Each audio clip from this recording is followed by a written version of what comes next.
Hey everybody, happy Friday. Hoping that this is recording properly. Not recording, going live properly. Because my computer's been a bit iffy lately. Hopefully we're all doing good. Happy Friday for the South Africans out there, level 1 on Sunday. So hopefully we're all keen. We're moving forward. We are being positive, and there are good things looking our way. So today's fitness chats, as much as I could have spoken to you about this face to face, I thought it would be a cool way to show you a few things. And more often than not, I come across this issue with people, and I don't know, speak to me about this. Do you think maybe I'm possibly a soft coach, or are people just trying to push their luck a little bit? So not bashing anyone, not saying anything bad about any specific thing, just saying that maybe there isn't enough awareness out there on what we're about to talk about today. So today I wanted to address the issue of the intended stimulus. So the intended stimulus involves a couple of things, but basically it is doing the workout as it's meant to be done. So every workout has a stimulus. So if you are doing sprints, for example, the idea would be is to go hard and fast, recover, and do that over and over again. By preserving that, you would then potentially scale what you need to scale, change what you need to change. Not everyone uses the word scale, so modify, change to what you need to change to do the workout as prescribed or as it was intended. So now we're going to get fancy now. So we don't always do the workout as prescribed, but we must do the workout as intended. So this is where it starts getting a little bit weird, and I'll explain the two to you now.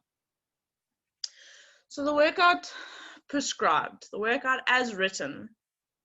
You see a workout, you think, cool, let's do this workout. The workout is 400-meter sprints,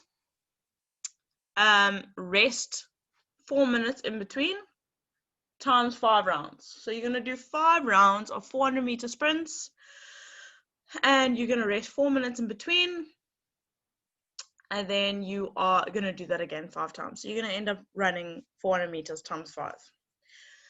The stimulus of that workout would be is to run hard, really run hard, and then completely recover, because that 4-minute rest is quite a long time, and then do that 5 times.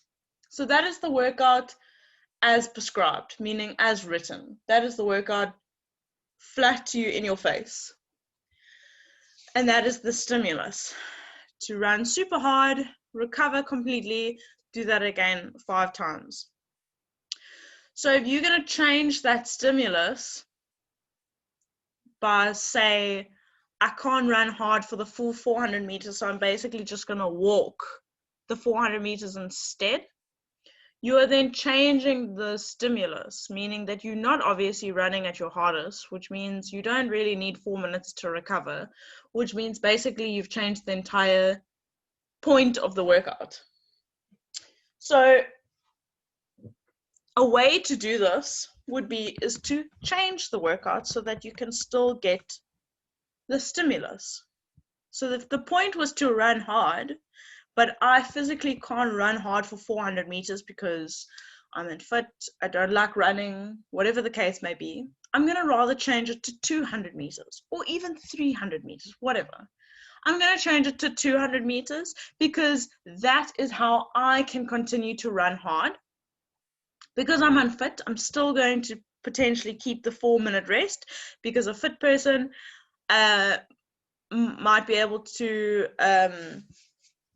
the point is to recover in 4 minutes.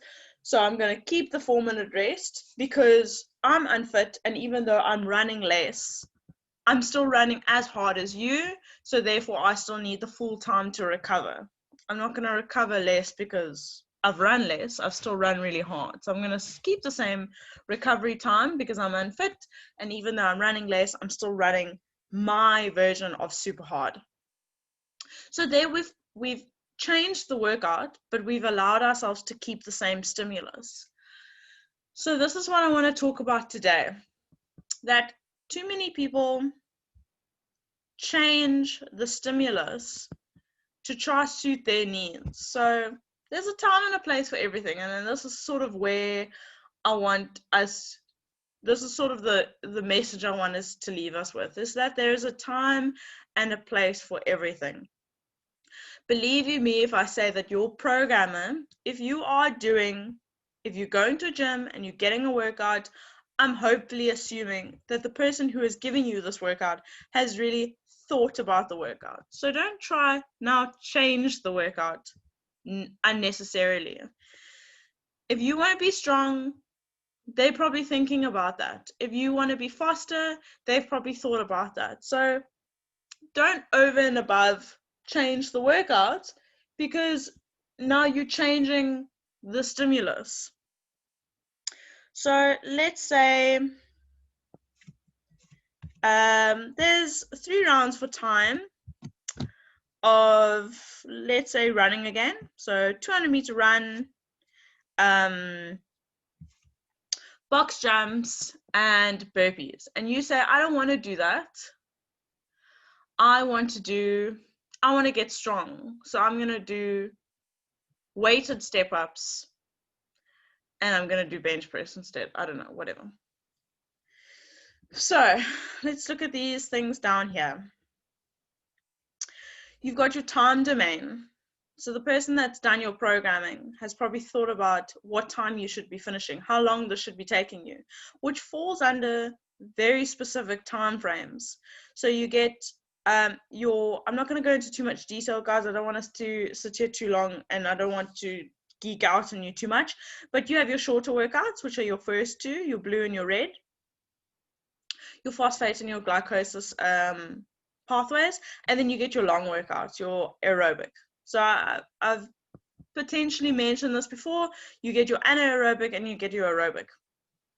Now, if there was a workout that was prescribed and it was supposed to take you 10 minutes to finish, and you change it to the point that it's now taking you 25 minutes to finish, you've changed the stimulus, because you've changed the time domain, which means you've now working on a completely different metabolic pathway.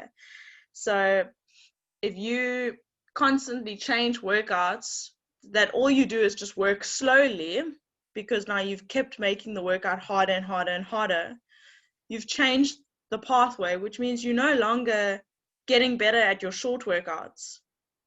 And believe you me when I say you want to get better at these workouts, you want to get better at the short workouts. They have over and above, they've got so many more benefits for you. But if you keep changing the workouts and you keep making it long workouts, you're no longer benefiting from the short workouts, because you keep making it long workouts. The same thing with the movement patterns. The same thing with the movement patterns. Try and strive to preserve the program movement patterns. If I'm going to keep changing box jumps to step ups, and I'm going to rather add weight to step ups, I'm no longer going to start getting good at step ups, box jumps then. I'm just going to be good at really weighted step ups, which has, got its own advantages in itself. But again, if I say the stimulus is to go hard and go fast, and you keep changing the workout to go slow and heavy, you're not benefiting from that hard and fast anymore. Naturally, you've changed it. Same thing with the complexity. By drawing a distinction between training to develop complex movements or applying it to already developed complex movements in a workout. Sometimes scaling a movement, guys, and making it easier so that you can go harder and move better has a great effect in your making it harder later. So I had a little bit of a vent on Wednesday about the push-ups. And that is because so many people have this thing in their mind that if I make the movement easier, I'm not going to get better from it. And that's not the case at all. If we change the movement to make it better, to make it easier, so that we can move better, we're naturally going to get stronger and coming from a better place. Whereas if, for example, we change push-ups, we make them a little bit easier by putting a box down and getting your chest to touch the box, you're in a nice straight position, but you're going to get your chest to touch the box rather than getting your chest to touch the floor. I can't get my chest to touch the floor for multiple reps, so I'm going to get my chest to touch the box every single rep on the box, and I'm going to get better from that. Sooner or later, you're going to get stronger that you can go lower to the floor, lower to the floor, lower to the floor, and then eventually we're doing push-ups on the floor. Whereas if we keep doing push-ups to the floor, but yet we can't do push-ups to the floor, you end up doing these little push-ups where you're not going anywhere. You're not going to get better from that because, first of all, you're not moving very well. And secondly, you sort of changing your own workout as you go to sort of suit your needs. So you're getting tired, so you're not moving as fast, you're not moving as well, you're obviously not hitting the same targets over and over again. I'm trying to keep this as simple as possible so that we don't get lost. But hopefully we're still with each other. So there's things that people think of when they give you a workout.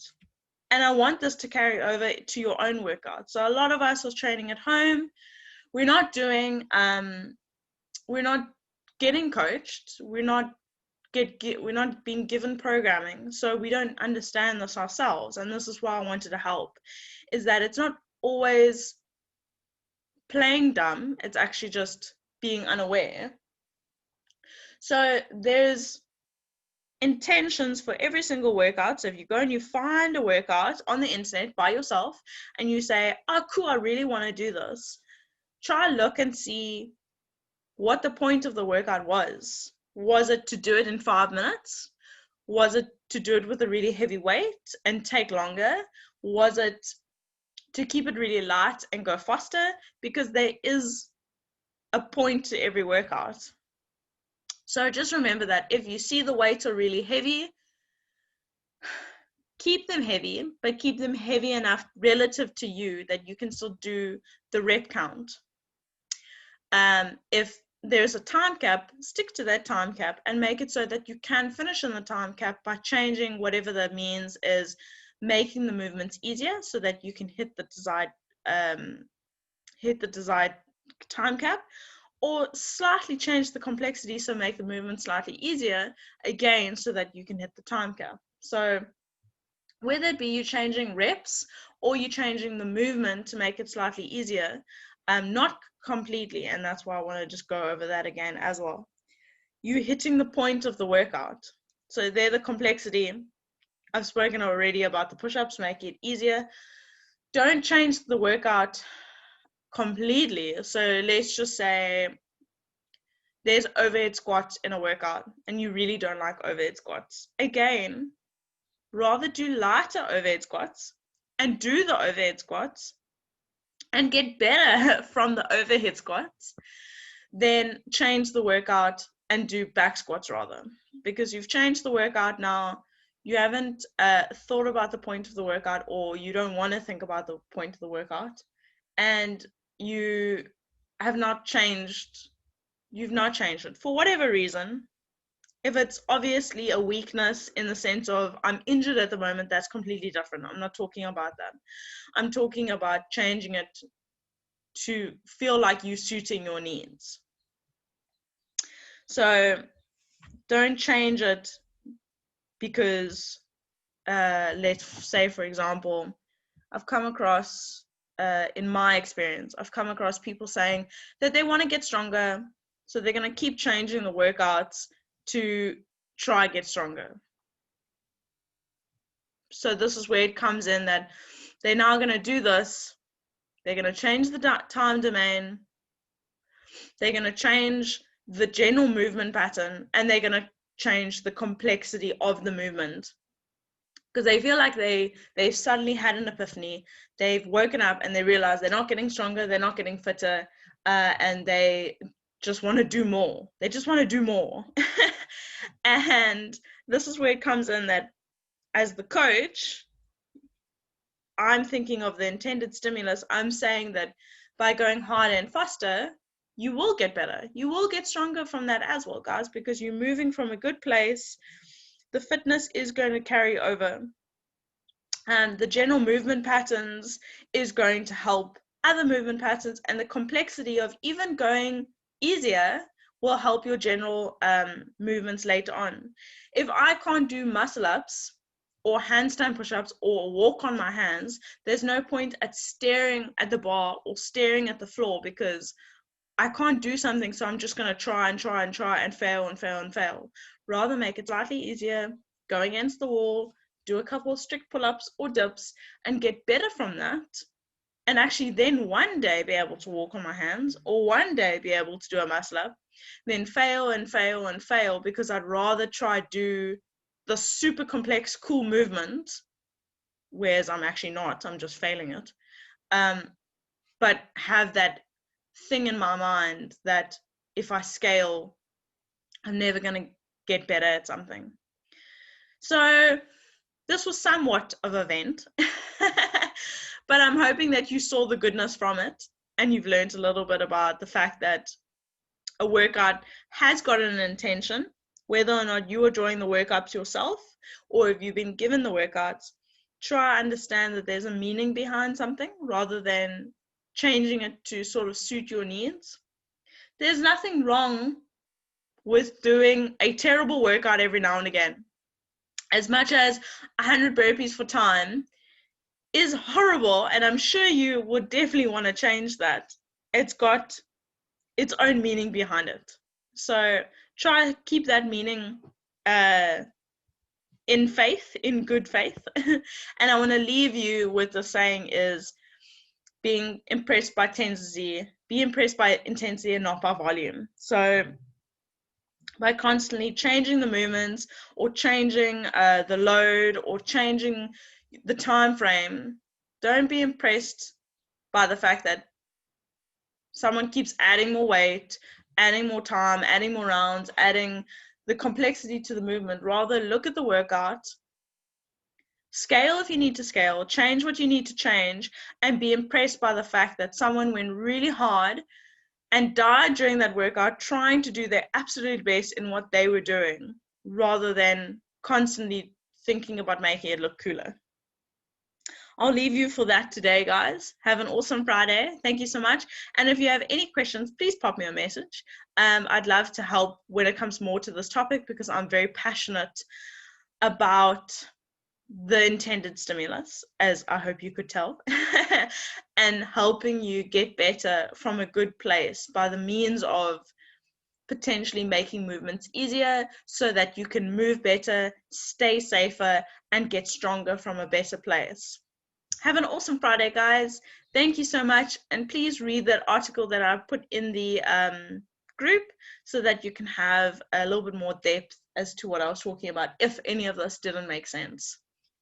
Thanks, guys. Have an awesome weekend. Bye.